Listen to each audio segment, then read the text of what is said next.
I've just come up with a statement that I think is so real, and it's that mascara is kind of like wine.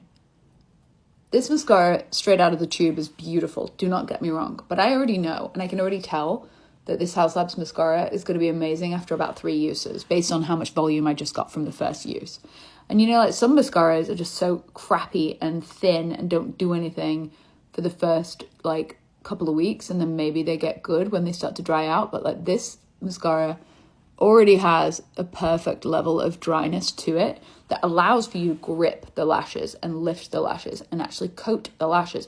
If a mascara is too wet, it doesn't actually let you do it. So well done to the Haus Labs team. I bet this is Italian. Yeah. I love that game. I play this game with myself where I'm like, I try a product and I like to guess where that product has been made before I know on the back. And 90% of the time, I'm right. There's just a nuance. There's a feeling that you feel, you're like, okay, this is an Italian formula, or, oh, I think this is a Korean formula. The nuances are, I don't know. God, this mascara is great. The nuances are, I don't really know. But like, for me, like powders, I can pretty much always tell when a powder has been made in Italy, especially if it's a pressed powder that has a shimmer to it, kind of like this, because that's a very Italian tech. And a mascara, I don't know, I feel like it's maybe it's subconsciously like, I know this mascara is Italian because it reminds me of another one that I knew was Italian, perhaps, who knows. But a lot of the best labs are based in Italy, and I actually would really like to spend some time in Italy this year visiting the labs and making some beautiful KJH brand products. But wow, this mascara is amazing. I think when you love a mascara from the first use, it's a very, very good sign. Get it, Gaga. This is great. For reference, I'm also using this foundation on my face, Haus Labs foundation in the shade Light Neutral, as well as the concealer in the shade Light Neutral. Beautiful complexion product. This I would definitely use more. This I would use, but I would keep it at home because it's in quite a heavy jar. But this is beautiful for just traveling on the go. What am I saying? Big doe foot, like nice amount of sort of coverage. Great color. Lovely. Who's tried this stuff? Who loves this stuff? What else should I try from Haus Labs? Now, because I've already got my foundation on, I'm actually going to do my contour stick on top of my foundation, which is something that I normally like to do under my foundation. I'm going to put it into the palm of my hand. I'm going to use this Haus Labs brush. This brush is lovely. I don't know the name of it though. It's just this double-ended one. I'm going to use the sort of slightly angled side, and I'm going to start to like stipple in a little bit of contouring over the top of my complexion.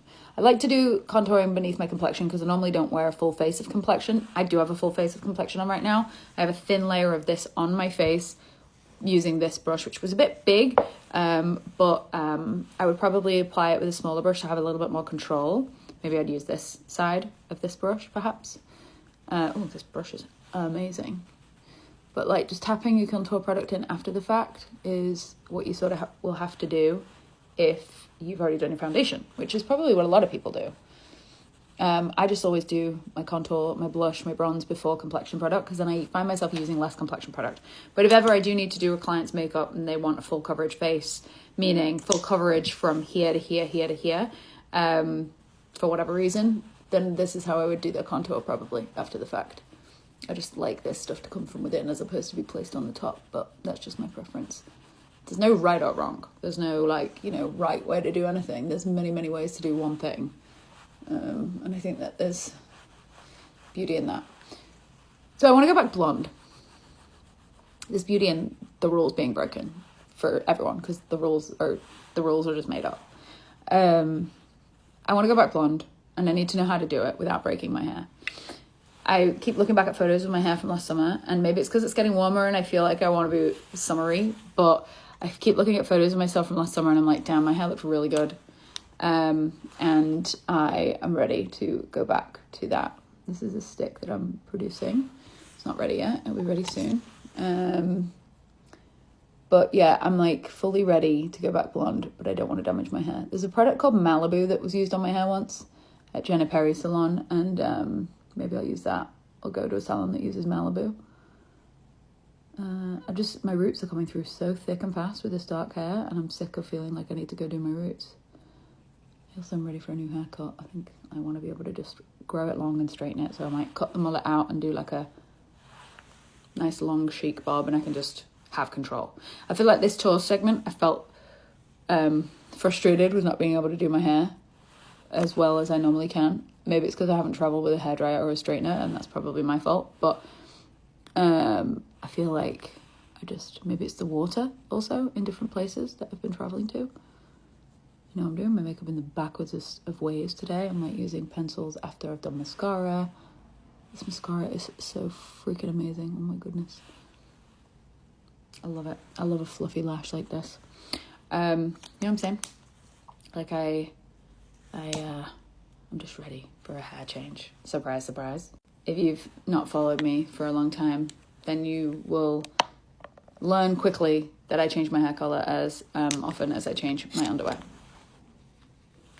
I like to feel fresh and new, and like I don't know, I get bored quickly. I think it's the Libra in me. I'm using a little bit of this RMS Dewy Blush, Radiant Blush. This is in Key Royale.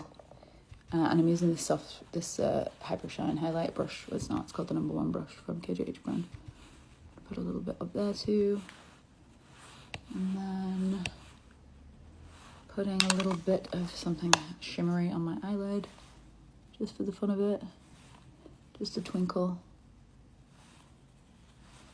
Okay. So my professional kit and my makeup kit are very different. My kit that's here stays here. My kit that I do makeup on other people with, different products, different things. Some of them are repeat products, of course, but I just wanted to clarify that because I feel like it's a question that somebody would have. Like, is the products that you're using on yourself also the products that you travel with when you're working on a job? No, totally separate. I wouldn't use my kit products on myself because the effort to go, I would, meaning like they're like, I use my kit products very hygienically, but the products that I use on my kit and that are in my kit are in there, and the bag is heavy, and to open it up is a process. It's not like a single small makeup bag situation. It's a lot more than that. There's something else I wanted to add to my eye. It's this Mecca eyeshadow in MIA is everything to me, and I love it so much. And I'm going to apply a bit of this, the big brush, just under the lash line. I want like a little grey, cool toned, smoky eye today. Just decided after I put on glitter that I wanted to do this. All right. So last night I ate at a really good restaurant called Cafe Hanoi.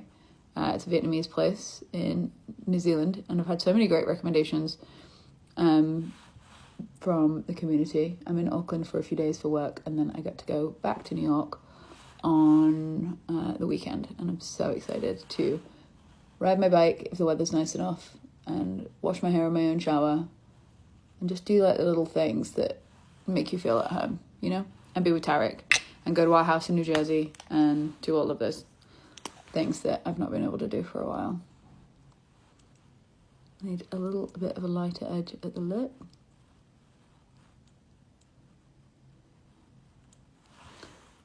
I'm so excited for this to drop. It's not coming for a while, but when it will be amazing. Powder, small brush, a little bit there because I wanted to blend those edges a tiny bit more. And then, there we go, that was better. The blend wasn't super smooth because my eyelids were probably a bit wet from whatever else that was on my face. Powder, powder, powder, keep everything locked in. And that's the look. It's kind of easy. I actually have decided though that I want to put on a different eyeshadow. This is a KJH brand sample that I've been sampling for a bit. I just want a little bit more. It's not out for a hot minute. It's not ready. I want like more wetness out of it, I think. It's a slurry texture, but it's got a ways to go. I also want to see what it does here. Okay. I like things to be quite multiple use in my brand and in my personal makeup bag. Okay. No, she's just a bowl full of glitter.